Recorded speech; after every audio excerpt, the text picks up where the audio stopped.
Hey everybody, welcome back to my channel. Today's video is going to be all about how I made my San cosplay from Princess Mononoke. A lot of people were asking for details about like what files I used, what kinds of fabrics, etc. So I just thought I'd hop on here and make this video. I'm going to show you guys reference photos and progress photos so that you can see what these pieces looked like at different stages. And in the description, I'll make sure to put any links that I talk about here. And by the way, if my audio is sounding way better than it normally does, that's because of this bad boy. This is the Elgato Wave Neo, and I just wanted to give them a quick shout out because they sent this to me, and this is the first video that I'm trying it out with, and so far I really like it. But without further ado, let's hop right into it. So first off, where did I get the hard goods? I 3D printed them. I actually designed the mask myself, and so I'm using my own file for the mask. But for the dagger, I'm actually using a free file from Thingiverse. I'll link it down in the description, but it's by Affini3. Hi, Scout.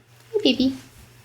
You guys know I love my free files. So that's what I used for this, and I really loved the design for San's necklace. I used another free file from Thingiverse for this by Tyros87. And again, I'll link that down below. Printed 4 of these teeth total, and for 2 of them, I actually sized it up a little bit just because I wanted it to be like 2 smaller ones and then 2 slightly bigger ones here. And everything was printed on my Anycubic S1C. But I actually used a brand new filament for this project. I had never tried this before, but it's by Joy Bio. But they have this really awesome hyper high-speed PLA. So if you see this brand, don't hesitate to give it a try. But yeah, while everything was printing, I actually got started on the soft goods. These are the 3 fabrics that I originally purchased for this cosplay. We have the white fur fabric for the hood and the cape, blue for the underdress, and then I had originally gotten this white fabric for her sort of apron overdress thing, but I ended up actually going with this other fabric that I just found while I was randomly at Walmart. It was like a remnant, so it was already cut, so I'm so sorry I don't have the details for it, but I decided to go with this one because the fray is a lot better than the other white fabric that I got. It's a little bit of a looser weave, so it's going to give that really natural edge that I was looking for. And just to note, I purchased 2 yards of each of these fabrics. The blue underdress, I kind of just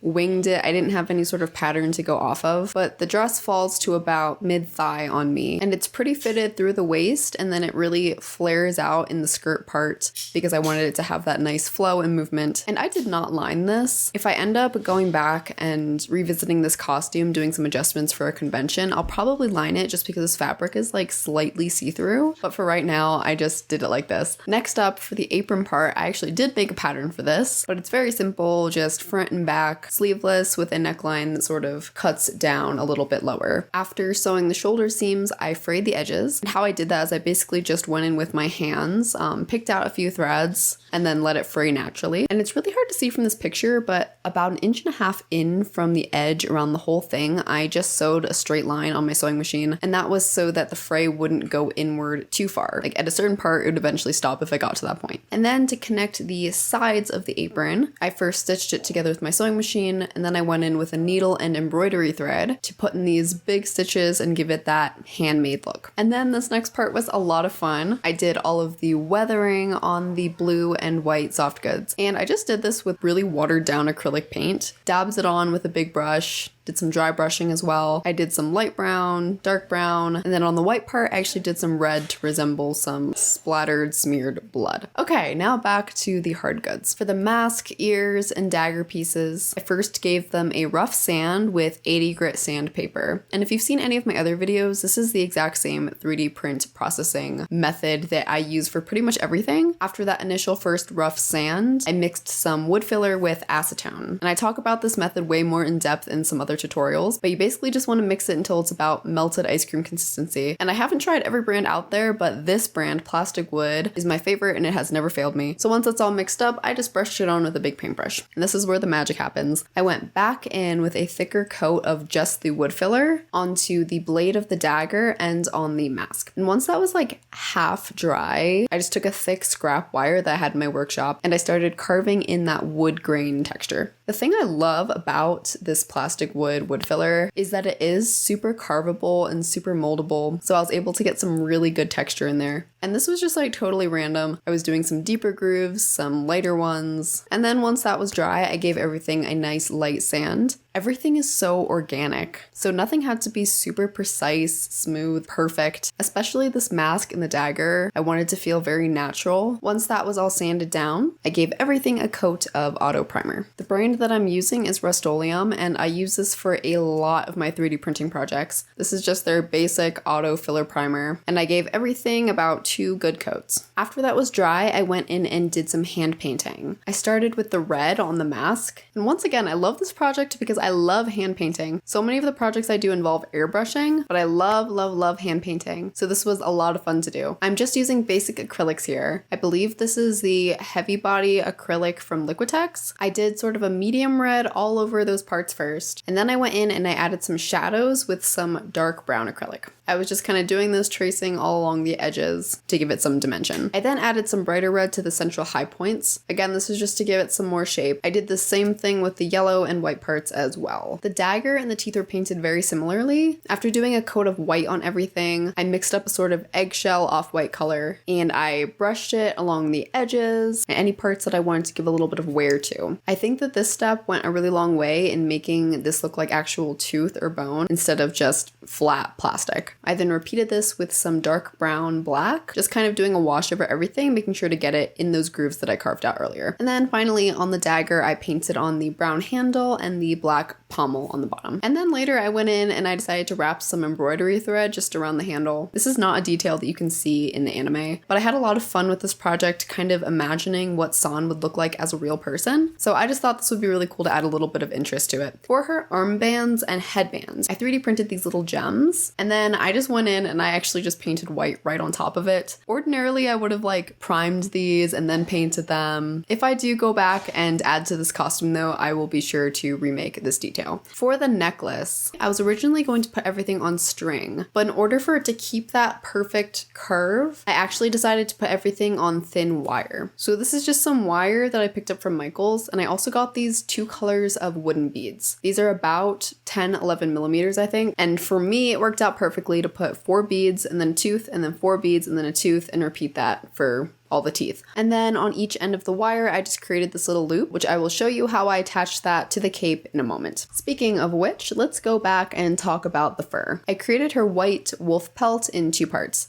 So one part is the cape, which attaches to the shoulders, and the second part is a big oversized hood. I couldn't tell from the movie if this white is actually all one piece, but just for ease of making it and wearing it, I decided to make this in 2 parts. For the hood, I first created the pattern, and don't judge me, it's on a Kane's bag, but I first created a mock-up of the hood using this red sweatshirt fleece. This is just some scrap fabric that I had because I wanted to make sure that it was going to sit how I wanted. This is the final hood pattern that I came up with, neglecting that seam in the middle. Like, this is all one piece that I ended up cutting out of the fur. I just couldn't envision this design until I had made the mock-up. But this is what the final hood piece looked like. I also created a mock-up for the cape, which was a lot similar. It's just basically a flat piece with 2 bumps that come out and attach to the shoulders. I cut these pieces out of my white fur, and important to note here, I actually spent a lot of time using a comb to brush the fur away from the part that I was cutting, kind of creating a part in the fur. And this was just because I really didn't want to snip off any length. I wanted the finished product to have that full volume and look really shaggy even on the edges. But for the hood piece and the cape piece, I cut out 2 of each because I'm doing a front and back. After those were all cut out, I sewed them right sides together, flipped them inside out through a small hole that I'd left, and then finished sewing it up by hand. Just one thing to note for the hood, since it's kind of like an awkward shape, after it was fully done, I just went in and I hand stitched a few spots together so that the outside layer and the inside layer would stay together at those places. The cape didn't really need this because it's more of a simple shape. But yeah, that's what I did for the hood. Okay, to talk about attachments. The cape took a little bit of problem solving because since it's so heavy and it's kind of like pulling back, you can't necessarily just Velcro it directly to your shoulders here. So the solution I came up with was this harness situation. And of course, this is being shown to you on the outside of the underdress right now. But when I'm actually wearing this, I put it under the blue dress. So these straps come up from the waistband through a small hole cut in the dress and attached to the underside of the fur cape. So that way the weight of the cape is actually pulling on the waist harness instead of on any of the actual soft goods. And yeah, I don't know how other people have solved this problem, other people who have done this cosplay, but this is what I came up with and I'm happy with it. Going back to that necklace, the way I attached it to the cape is I just used a hand stitching needle and thread, and I attached it up through the cape really close to that front edge, so in front of even where the Velcro is. And yeah, you can see here that you can't see any of that thread since it's white like the fur. And when I put on the cape, I just put the whole thing